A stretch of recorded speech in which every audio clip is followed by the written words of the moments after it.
people of tomorrow, welcome back to podcast of Amsa Unsran. Halo teman-teman, perkenalkan saya Fanya Gabriela Tepu yang akan menemani perbincangan kita kali ini. Sebelum kita mulai nih, saya ingin mengajukan beberapa pertanyaan terlebih dahulu. Siapa di antara kalian yang ketika dimintai bantuan oleh teman cenderung langsung mengiyakan? Atau yang sering merasa tidak enak untuk menolaknya? Bahkan tetap membantu orang lain meskipun kondisi dalam keadaan lelah. Pada akhirnya, merasa kelelahan, overthinking, bahkan mengalami yang namanya burnout. Jika kalian pernah mengalami kondisi seperti ini, maka episode kali ini sangat relevan untuk Anda. Karena hari ini kita akan membahas tema Too kind to be okay when helping others start to hurt you.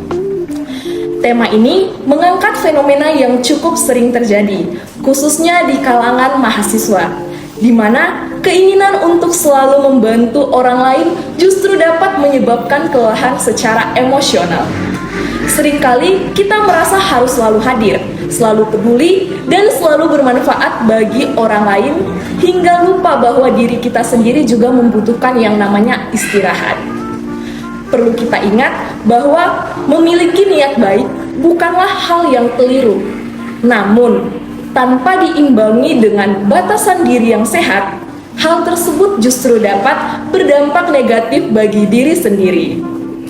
Pada podcast kali ini, kita akan membahas mengenai burnout, tanda-tanda kelelahan, serta bagaimana tetap dapat membantu orang lain tanpa mengabaikan kesejahteraan diri sendiri. Dan hari ini, saya tidak sendiri. Kita telah bersama narasumber yang luar biasa, yaitu perwakilan dari Bider Manado, yaitu Kak Sylvia Lady Tumbelaka, yang akrab disapa Kak Lady. Hai Kak Lady. Kak Lady ini merupakan Ketua Bider Manado dan Ketua Himaju Teologi Institut Agama Kristen Negeri Manado tahun 2020 sampai 2021, serta merupakan founder and tutor Candlelight Steps. Kita langsung sapa saja nih. Halo Kak Lady, apa kabarnya nih Kak? Halo Fanya, baik, kabarnya baik. Baik beneran nih. Wow, pura-pura ya. Terima kasih ya Kak, udah mau menerima undangan hadir pada podcast kali ini Kak. Boleh diceritakan Kak, pada saat ini Kak Lady sedang dalam kegiatan atau kesibukan mungkin dalam organisasi, kegiatan sosial lainnya, boleh diceritakan nih Kak? Nah, untuk saat ini kesibukannya saya mengajar ya, karena profesi saya sebagai guru. Saya mengajar di Sekolah Murid Merdeka, mungkin yang lain belum familiar. Sekalian promosi aja ya, itu ada di Gramedia. Nah, kemudian selain itu juga saya mengajar les di anak-anak. Di samping itu juga masih mengurusi Bider nih. Jadi Bider ini organisasi yang kita raising awareness nih tentang mental health di kalangan masyarakat Manado. Wah, tentu cukup padat ya Kak. Dan dalam hal ini sangat menarik nih Kak, karena topik kita hari ini juga sangat relevan dengan gaya hidup yang aktif seperti yang Kakak sedang alami ini Kak. Baik Kak, tanpa berlama-lama lagi kita masuk ke topik utamanya nih kawan-kawan. Sebenarnya ya Kak Lady, apa sih Kak yang dimaksud dengan burnout itu dan apa perbedaannya dengan kelelahannya yang biasanya terjadi? Oke, kalau Fanya sendiri nih, kalau dengar burnout, apa yang langsung terlintas di kepala? Mungkin ya Kak, capeknya itu nggak bisa didefinisi. Nah, iya betul sekali. Jadi burnout ini berbeda ya dengan capek, kelelahan biasa. Jadi kalau dalam psikologi, burnout ini kelelahan yang berkepanjangan. Lelahnya bukan fisik doang, tapi lelahnya secara emosional dan juga secara mental. Jadi ini kelelahan yang bukan hanya terjadi dalam satu malam, satu hari, 2 hari, tapi ini yang sudah terjadi berkepanjangan. Nah, kalau burnout itu capeknya yang tadi kadang sulit didefinisikan. Aku kok kayak nggak ada energi ya mau ngapa-ngapain, kayak capek, tapi capek ini kenapa ya? Kadang tidurnya udah tidur 8 jam kok, tapi pas bangun pagi beraktivitas lesu, letih, masih pagi-pagi udah kayak udah tarik nafas panjang gitu.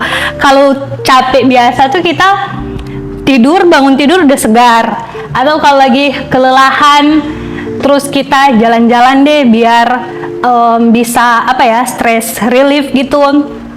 Setelah itu sudah, atau yang cewek-cewek belanja gitu, atau krimbat, pijat.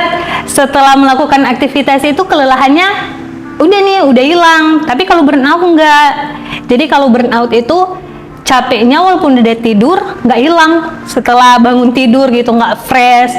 Jadi kalau burnout itu memang udah kalau ibaratnya kayak gelas nih, airnya udah penuh, jadi udah tumpah. Kayak apa yang kita pendam, emosi kita ini, kelelahan fisik, kelelahan emosi, kelelahan mental ini udah menumpuk, udah berkepanjangan gitu.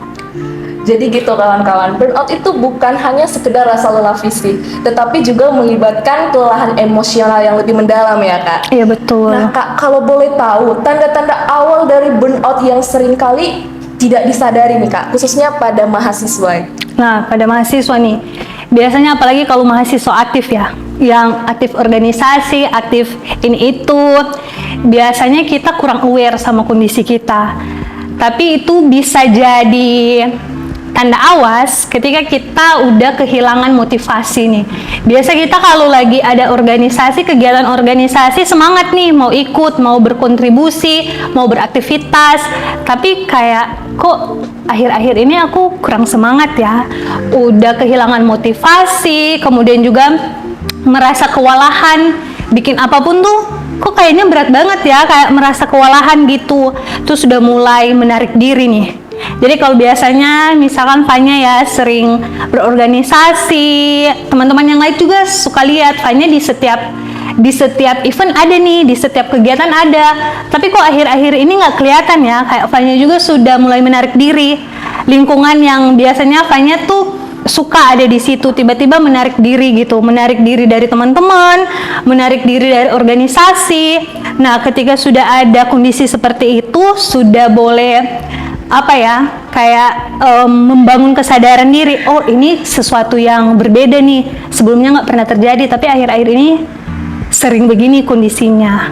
Itu tuh sudah mulai jadi tanda awal gitu kalau kita kayaknya lagi burnout gitu. Ini tentu jadi hal yang penting ya kawan-kawan, karena banyak nih dari antara kita mungkin mengalami tanpa menyadari kondisi tersebut. Seringkali individu-individu yang mengalami burnout nih Kak Lady justru adalah mereka yang memiliki kecenderungan untuk selalu membantu orang lain Kak. Jadi Kak, menurut Kakak mengapa individu dengan karakter seperti ini lebih rentan mengalami burnout?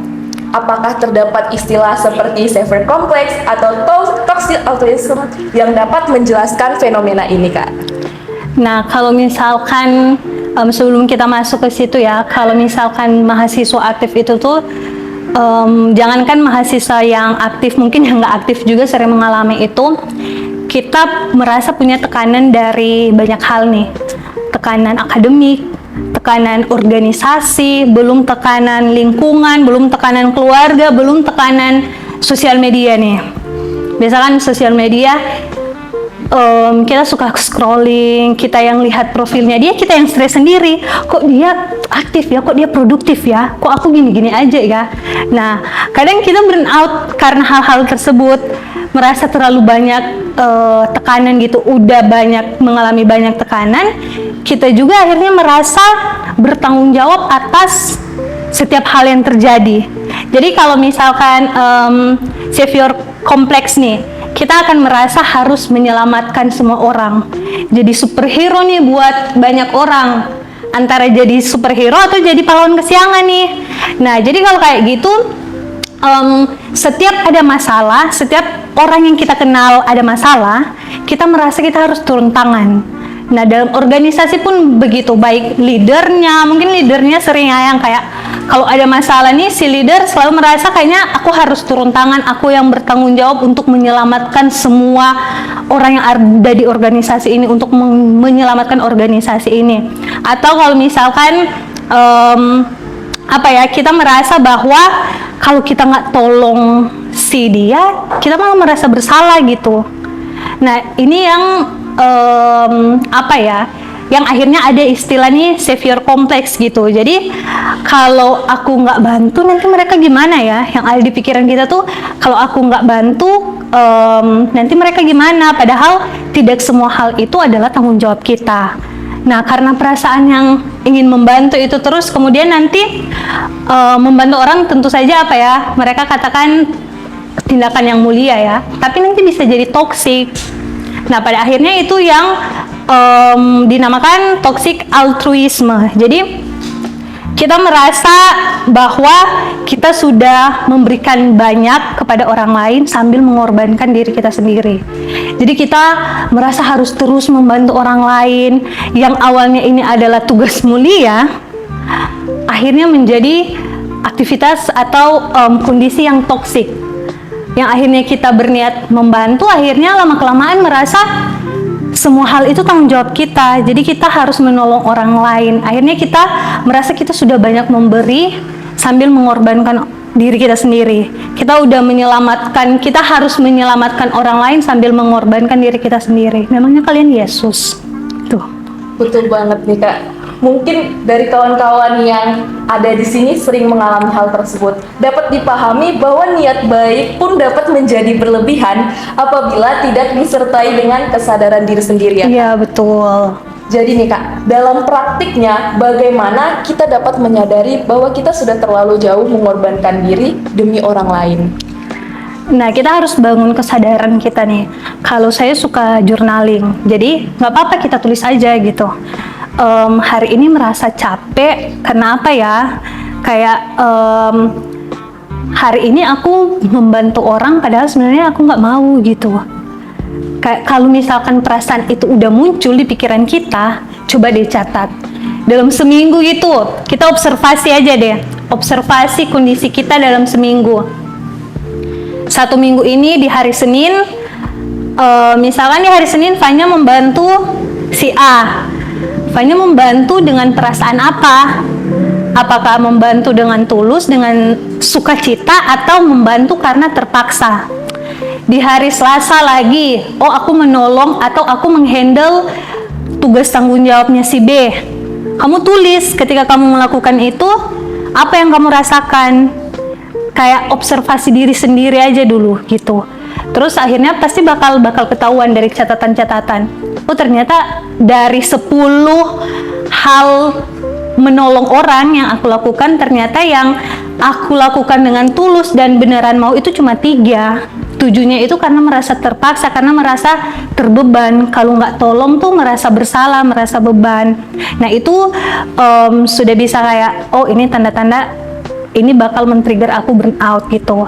Atau kayak sudah mulai menarik diri itu. Jadi ada baiknya kita bangun batasan sih, karena nggak semua orang itu harus kita tolong gitu. Jadi ada batasan. Misalkan kamu lagi capek nih, terus aku minta tolong, kalau kamunya lagi capek ya bilang aja tidak gitu. Nggak usah merasa bersalah ketika nggak bisa tolong, karena memang kamunya nggak bisa tolong. Nah kita juga yang misalkan meminta tolong itu harus tahu juga setiap manusia itu punya batasan. Kalau nggak ditolong ya jangan kecewa, karena orangnya memang nggak bisa. Kita nggak bisa memaksakan gitu orang lain untuk menolong kita, karena situasi kita itu bukan tanggung jawabnya mereka ya. Jadi kalau misalkan kita merasa butuh bantuan, terus pergi ke orang yang nggak bisa bantu, jangan marah, jangan kecewa. Kita bisa coba ke teman dekat kita lainnya, mungkin mereka bisa bantu begitu. Jadi nggak semua orang itu harus mengiyakan minta tolongnya kita, dan ketika orang datang minta tolong nggak semuanya juga harus kita iyain gitu. Mungkin dari Fanya sendiri juga nih ya Kak, sering nih mengalami hal yang sama, mungkin apabila ada kawan yang mau meminta tolong, tapi dari diri Fanya sendiri gak mau menolak, dan akhirnya terbebaninya di Fanya, seperti yang kakak bilang tadi. Banyak teman-teman yang seringkali kita baru menyadari hal tersebut sudah berada pada titik kelelahan yang cukup berat nih Kak. Jadi pada kondisi tersebut, langkah apa nih Kak yang sebaiknya dilakukan oleh teman-teman dalam mengatasi hal tersebut? Nah kalau misalkan sudah merasa burnout-nya ini sudah parah nih, kayaknya sudah sangat mengganggu juga aktivitas, tapi disadari dulu kondisinya kayak gimana. Kalau misalkan ketika kita sudah menyadari sebenarnya kita akan punya teknik kita sendiri gitu, bagaimana untuk biar kita berenergi lagi. Yang pasti yang pertama kita harus validasi dulu ya perasaan kita sendiri. Oh, aku burnout nih. Oh, ternyata aku menolong orang karena aku merasa terbebani aja. Ternyata ketika menolong si A, si B, ketika sudah menolong mereka, ternyata aku tidak merasa itu hal yang menyenangkan. Kayak validasi dulu perasaannya gitu. Terus mulai bangun batasan, karena setiap kita itu harus punya batasan sendiri diri kita. Memang paling susah itu untuk bangun batasan. Saya sendiri juga mengalami itu. Jadi people pleaser, nggak bisa menolak, nggak bisa bilang tidak. Tapi ternyata kondisi tersebut lama-lama membunuh diri kita sendiri gitu. Membunuh karakter kita, diri kita sendiri. Kayak akhirnya kita mengorbankan diri kita terlalu jauh kayak begitu. Jadi yang pertama itu validasi dulu perasaan kamu. Terus setelah kamu sudah validasi, kamu refleksi, boleh ditulis juga apa yang kamu rasakan begitu.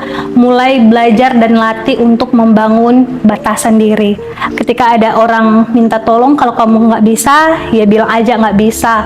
Ketika lagi di organisasi, kamunya lagi hektik dengan prioritas kamu yang lain, diomongin aja ke teman-teman, ke leader kamu atau ke teman-teman, kayaknya aku di kegiatan ini aku nggak bisa 100% berkontribusi karena sedang sibuk dengan ini, karena ada masalah pribadi, tapi aku bisa berkontribusi sejauh ini. Jadi kamu harus tahu kamu bisa membantu sejauh mana begitu. Kalau misalkan teman-teman kamu, saya yakin pasti ketika kita terbuka ya dengan perasaan kita, omongin dengan orang lain juga akan berusaha untuk memahami kita begitu. Yang penting kita omongin, ngobrolin begitu. Jangan yang kayak pendam-pendam, menumpuk, nanti jadi bom waktu. Nanti malah makin sensitif ke teman-teman. Kalau katanya senggol dikit bacok gitu. Karena perasaannya sudah menumpuk gitu. Jadi makin sensi. Jadi kayak kita validasi kemudian sadari, karena kita aware sama kondisi kita itu sangat penting. Ketika kita aware kalau aku kondisinya lagi kurang sehat nih, mentalnya, emosinya kurang sehat, jadi kita harus benar-benar melatih untuk membangun kesadaran itu sih. Karena burnout itu nanti dampaknya makin panjang. Ini kan kayak hasil dari stres berkepanjangan, burnout, kemudian kita tidak menyadari kalau kita burnout, kalau kita stres. Nanti amit-amitnya mungkin bisa menghasilkan kitanya yang depresi gitu. Kayak kitanya depresi, efeknya makin buruk di kesehatan mental kita, nanti makin nggak bisa berapa-apa, dampaknya makin luas begitu. Jadi akhirnya kita benar-benar mengorbankan diri kita sendiri begitu. Jadi membangun kesadaran itu penting. Kita menyadari, kemudian melatih untuk bangun batasan. Berarti penting nih ya Kak, untuk kita gak apa-apa nih untuk memvalidasi perasaan yang kita alami. Bahkan kalaupun kita mempunyai masalah dari pikiran kita sendiri, kita ungkapi aja, kita ajak teman untuk saling bertukar pikiran. Iya, betul. Penting untuk mengambil jeda sejenak, iya, betul sekali. Refleksi diri ya Kak. Nah Kak, bagaimana cara mulai belajar menetapkan batasan diri tanpa disertai rasa bersalah nih Kak? Nah, itu tadi yang saya bilang, kita harus bangun kesadaran dulu. Kalau kondisi saya ini nggak bisa untuk menolong, jadi cara bangunnya mulai dari mengatakan tidak dulu. Jadi kayak, ini hal terdengarnya sepele ya, mengatakan tidak, tapi ini dampaknya besar begitu. Jadi, kalau kamu merasa, aku lagi nggak bisa bantu. Kalau kamu merasa nanti kalau aku bantu, aku akan capek atau aku akan mengabaikan tugas tanggung jawab prioritas yang lain. Jadi mulai dengan mengatakan, maaf ya, untuk kali ini aku tidak bisa bantu karena kondisiku juga lagi tidak baik gitu. Jadi bisa dimulai dengan berani mengatakan tidak gitu, berani untuk menolak gitu. Yang penting kamu tuh jangan merasa kalau aku tidak bantu, aku bisa ditolak lingkungan ini. Jadi sekali lagi kita tuh punya kontrol penuh atas diri kita. Kita tidak punya kontrol atas orang lain gitu. Dan tidak semua prasangka di dalam pikiran kita itu adalah sebuah fakta. Mungkin ini jadi salah satu tantangan bagi banyak orang nih Kak. Apakah seseorang tetap dapat menjadi pribadi yang peduli tanpa harus mengorbankan kesehatan mental Kak? Bisa dong, jelas bisa ya. Kita masih bisa peduli, berempati ke orang, menolong orang dengan sukarela, dengan tulus tanpa mengorbankan kesehatan mental kita. Karena kalau misalkan kita menolong, kita menjadi baik itu tanpa mengorbankan diri kita sendiri, itu jadi sehat gitu. Kayak uluran tangan kita ke orang lain itu sehat dan tidak ada beban atau ekspektasi kita ke orang lain gitu. Jadi kita nggak akan nantinya akan berekspektasi aku tolong dia supaya nanti dia tolong aku gitu. Jadi kalau kita menolong dengan kondisi pikiran, emosi yang sedang sehat, itu baik. Jadi kita tetap masih bisa menjadi baik, masih bisa peduli, masih bisa berempati ke orang lain tanpa kita mengorbankan diri kita sendiri. Itu pasti masih bisa. Jadi betul ya Kak, kuncinya adalah keseimbangan. Topik ini sangat relevan Kak dengan mahasiswa kedokteran yang memiliki aktivitas akademik dan organisasi yang padat. Menurut Kak Lady sendiri nih Kak, bagaimana cara menghindari burnout di tengah tuntutan tersebut? Nah, sama tadi Fanya sudah bilang, ambil jeda. Tidak apa-apa bagi kita untuk mengambil jeda. Kita itu punya hak untuk mengambil jeda dari apapun yang kita lakukan. Tapi bedakannya jeda dengan melarikan diri. Kalau jeda kita, ya jeda kan sama kayak nonton. Kita pause dulu mau ke toilet. Nanti balik dari toilet kan lanjutkan tontonan kita. Jadi ambil jeda juga begitu. Kita ambil jeda, tarik nafas, berefleksi, charge energi kita. Kemudian setelah kita merasa kita sudah oke nih, aku sudah siap untuk menghadapi dunia. Kayak apapun akan kuhadapi, tapi tunggu, jeda dulu, kayak gitu. Jadi ambil jeda nggak apa-apa. Kalau lagi hektik, stress relief juga nggak apa-apa. Jadi kayak menulis, membaca, kalau itu hal yang menyenangkan untuk kamu ya lakukan. Olahraga, jogging, atau pedal, tenis, apapun itu, kayak ambil jeda dari aktivitas kamu yang bikin hektik gitu. Jadi ambil jeda ini bukanlah hal yang salah ya Kak? Iya, betul. Pengelolaan energi juga sama pentingnya dengan pengelolaan waktu Kak. Sebagai pertanyaan terakhir nih Kak, untuk teman-teman yang saat ini sedang merasa lelah, kehilangan motivasi, atau mulai menarik diri, apa pesan Kak Lady untuk mereka Kak? Nah, buat kalian yang sudah mulai kehilangan motivasi nih, menarik diri, atau sudah tidak mau ngapa-ngapain lagi, kayak sadari dulu kondisi kalian. Aku benar sedang mengalami ini. Itu validasi perasaan itu sangat-sangat penting ya. Kita memvalidasi diri kita sendiri.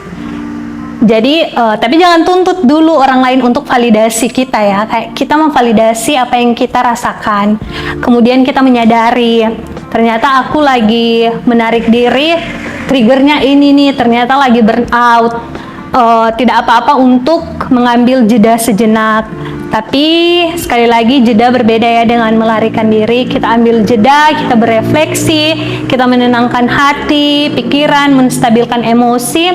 Kemudian tidak apa-apa untuk kembali lagi ke lingkungan kita, lingkungan di mana yang biasanya kita berada.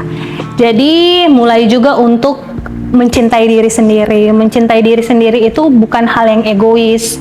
Jadi berbeda juga ya, kayak self love sama egois ya. Jadi ketika kita mulai mencintai diri kita sendiri, nanti sekitar kita pun akan terasa lebih sehat gitu. Menjadi baik itu tidak apa-apa. Menjadi baik itu mulia. Tapi ketika menjadi baik itu membuat kita kehilangan diri sendiri, itu sudah tidak baik lagi. Itu jadinya sudah tidak sehat lagi.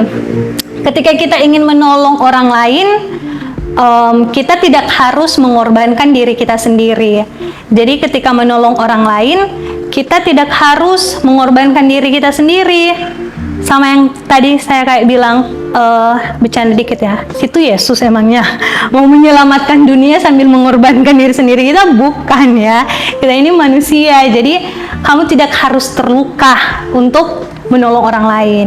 Jadi mulai untuk membangun kesadaran, mulai membangun batasan, mulai mencintai diri sendiri. Ketika pikiran, jiwa, raga kita sehat, orang lain pun akan merasakan ketulusan kita dalam membantu. Orang lain pun akan memahami ketika kita mengatakan tidak, begitu. Nah, itu dia teman-teman. Seringkali kita berpikir bahwa menjadi pribadi yang baik berarti selalu memberi. Namun, kita lupa bahwa diri kita sendiri juga perlu dirawat. Menolong orang lain adalah hal yang sangat mulia. Namun jangan sampai kita kehilangan diri kita sendiri dalam proses tersebut. Karena pada akhirnya kita tidak dapat memberi apabila diri kita sendiri berada dalam kondisi yang kosong. Terima kasih banyak kepada Kak Lady atas insight yang sangat berharga dan membuka perspektif kita semua. Bagi teman-teman yang saat ini sedang merasa lelah, tidak apa-apa untuk mengambil waktu istirahat sejenak. Tidak apa-apa untuk mengatakan tidak. Karena menjaga diri sendiri juga merupakan bentuk dari kepedulian. Sampai jumpa di podcast of AMSA Unsat berikutnya. Synergize Potential, Go Beyond Limit, Viva AMSA.